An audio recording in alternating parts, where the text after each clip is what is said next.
Voltamos ao Literatudo, agora entrevistando o Paulo Cruzariol, que nos deu essa honra também de estar aqui conosco para explicar um pouco sobre temas importantes. Vai falar sobre o envelhecimento, um tema bastante importante. Falamos de depressão, agora de envelhecimento. Na verdade, ele vai falar de envelhecimento sem depressão, né, Paulo? O Paulo, que é psicólogo, atua há mais de 25 anos, ele também é especialista na psicologia junguiana, uma vasta experiência, e está aqui para nos ajudar nesses temas, para todos nós relevantes, porque se não somos, temos a grande possibilidade de sermos um dia idosos, né? Chegar na melhor idade, e também convivemos com pessoas que já estão. Então vamos começar a nossa entrevista. Muito boa tarde, Paulo Cruzariol. Boa tarde, Luiz. Passo a palavra para a Rosângela Coelho iniciar. Boa tarde, Paulo. Boa tarde, Rosângela. Bem, logo de cara eu já te pergunto, o que é envelhecer? Que tema, né? É. Nesse tema a gente não fica tão ansioso, não. Que demora, né? Não é? Que demora bastante. É um conjunto de alterações, né? Físicas, emocionais e psicológicas, que levam o adulto na direção de uma debilidade maior, de uma inviabilidade do indivíduo. Então, o envelhecimento ele culmina com um processo de incapacitação. O adulto ele vai sofrendo alterações que levam a essa inviabilidade do indivíduo, né? Vamos dizer assim. Atualmente, qual que é o cenário do envelhecer?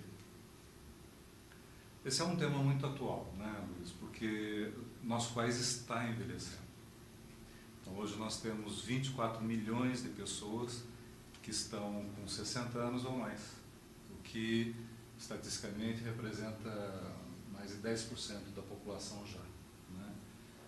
Isso só vai aumentar. No entanto, o cenário é de um despreparo total para acolher essa população, cuidar dessa população, tratar dessa população. Então, nós não temos estruturas sociais, institucionais, de amparo ao idoso. Então, não é um cenário bom, não é um cenário favorável de entendimento, de acolhimento do idoso mesmo, né? Então, é um cenário de muitos obstáculos nessa arte de envelhecer. Qual é o maior obstáculo? Então, Você diz que há muitos obstáculos, mas qual o maior? O maior obstáculo é o preconceito, a imagem que temos do idoso. Porque essa imagem, ela constrói uma percepção de que o idoso já é um inválido, que ele já está fora da linha, né? Ele é improdutivo e, na verdade, ele é um estorvo quase. Isso você percebe muito nas famílias, né? Em muitas famílias, o idoso é um problema. Ele começa a ser um problema, né, para a família. Então, é um preconceito, na verdade. É uma imagem que você tem, é uma maneira de você perceber o envelhecimento, é uma maneira de você perceber o idoso, que é o maior obstáculo para uma interação de melhor qualidade com esse idoso. Nós precisamos reformular a maneira como nós percebemos o envelhecimento, né? Como nós percebemos o idoso. Tem um tema que é muito importante, que em alguns sentidos até move nações, que é a sexualidade, quando muito focado de uma certa forma, né? Mas falamos aqui da sexualidade individual das pessoas. Como que acontece, ou o que acontece com a sexualidade quando envelhecemos? O mito, né, Luiz, é que não acontece, certo? Na verdade, faz parte do preconceito. Porque se você perceber o momento do idoso, é que ele provavelmente tem mais tempo de lazer, tem mais tempo disponível, teria, portanto, mais tempo para se divertir, não é? Mas pensamos a sexualidade humana como uma sexualidade juvenil. E, na verdade, a sexualidade ela pode e deve, não é, ser estendida até a idade mais avançada. Claro que o perfil de sexualidade do jovem de 20 anos é muito diferente do perfil da sexualidade de uma pessoa com 70, 80 anos. Tá? Mas isso não quer dizer que a sexualidade não seja uma vivência do idoso. Numa dinâmica diferente, num momento diferente, mas ainda como um aspecto importante do relacionamento do idoso, dos pares, né, idosos. Novamente a questão do preconceito, novamente a questão de como você percebe isso.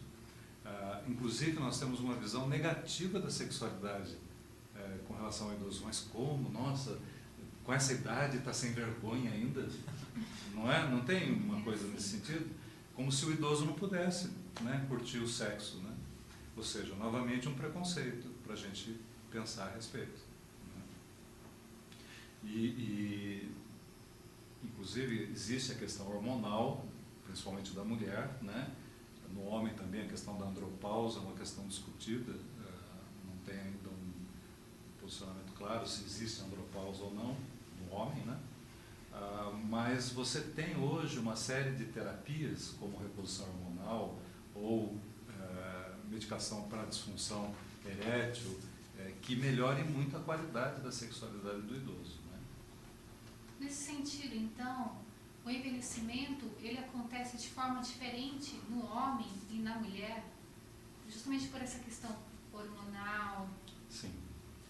Não só pela questão física, hormonal, mas também pela questão cultural de como o envelhecimento acontece para o homem e para a mulher. No caso do homem, você tem até uma valorização do envelhecimento.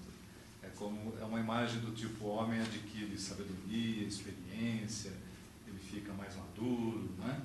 E então ele pode se construir no envelhecimento de uma maneira diferente da mulher. A mulher e a cultura com relação à mulher aposta bastante na beleza da mulher. Nós temos aí um mercado bilionário de produtos de beleza, de cosméticos, voltado para a mulher. Então, a aposta é na juventude feminina. E quando a mulher começa a envelhecer, o ônus do envelhecimento para a mulher é maior do que para o homem. Tá? A gravidade é o mesmo para os dois, mas ela judia mais da mulher em função da cultura da beleza. Né? Que exige que a mulher se torne sempre mais jovem. Né? Sim, e aí você vê esse fenômeno do botox, da cirurgia, em que em alguns casos você tem até uma deformação da mulher, né? Que se submete a esses procedimentos. Nada contra você querer ser bonita o mais tempo possível, digamos, mas você precisa aprender a entender que a vida é feita de começo, meio e fim. Eu costumo brincar que nós temos data de validade, não é? Então, para saber aproveitar a experiência que é existir, incluindo aí a percepção e a consciência da nossa finitude. Eu costumo brincar também que nenhuma história termina bem. Todas elas terminam em morte. Uma forma de brincar um pouquinho com a consciência da nossa finitude. Desse jeito você está dando um monte de paciente para o Leandro. Hein? Para o Leandro, né? Exato. Então, uma pergunta sobre a aposentadoria.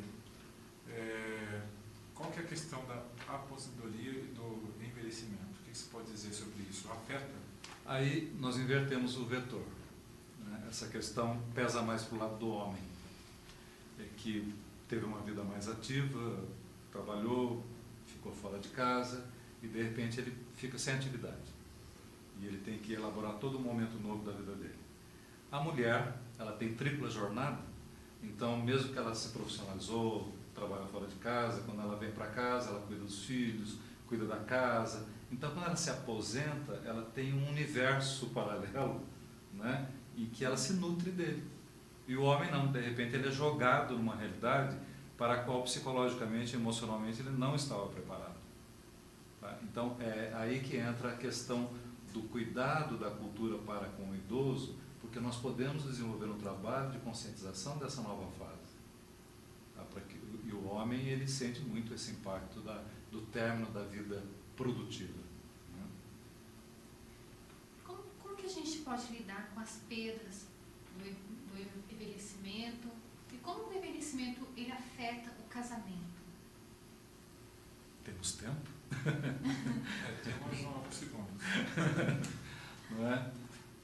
o aspecto mais difícil do envelhecimento diz respeito às perdas, né?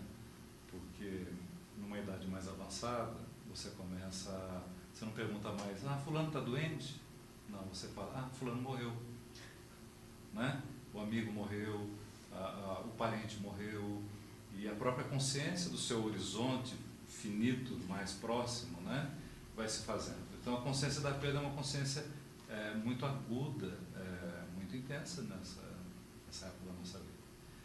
Então, existe a necessidade de um preparo psicológico para que você aprenda a lidar com perdas, né? Quando o cônjuge, por exemplo, falece, quando uma pessoa se torna viúva, né? Principalmente os casamentos que tiveram longa duração. Então, é uma vivência muito difícil.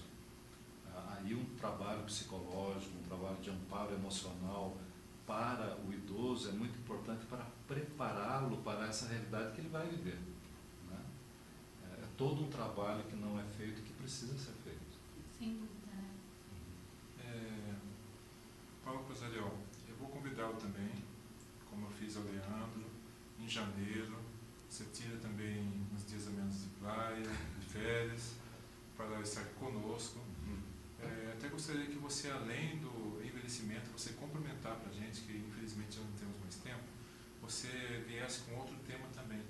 Sei que você tem vários temas que você pode discorrer, devido aos diversos treinamentos, workshops que você faz, todo esse trabalho que você desenvolve com maestria. Então, gostaria que você retornasse, até numa mesma data do Leandro, para a gente terminar o assunto do envelhecimento e entrar em outro assunto. Pode confirmar conosco aqui ao vivo, comprometer com o nosso telespectador? Comprometido ao vivo. Obrigado pela oportunidade, Luiz Antônio. E é sempre um prazer falar sobre gente, sobre nós, né? Então, nós agradecemos e gostaria de passar a palavra também para a Rosângela. Obrigado por estar estreando como entrevistadora aqui no programa. De vez em quando você, telespectador, terá a Rosângela Coelho também entrevistando em alguns blocos. E isso apenas enriquece o programa. Obrigado, Rosângela. Obrigada, Luiz Antônio. Obrigada, Daniela. Obrigada, Paulo Cosariol. Obrigada pela sua oportunidade de ter nos informado sobre esse assunto tão importante. E nós aguardamos, ansiosos, outra oportunidade de você estar aqui nos instruindo e nos levando à reflexão sobre envelhecimento. Obrigada. Antes de encerrar, só o seu contato, Paulo, para o nosso telespectador. Meu contato pode ser o 3621-3505. Então, parabéns pelo seu trabalho maravilhoso. Obrigado. E a você, telespectador, estamos muito agradecidos mais uma vez por sua audiência, registrando aqui presença também no nosso programa Literatudo, do nosso querido irmão amigo José Alves, que veio nos visitar e passou conosco aqui assistindo e apoiando o nosso trabalho. Obrigado, José Alves. Obrigado a você, telespectador. Obrigado a todos vocês que fizeram Literatura hoje. Até a próxima sexta.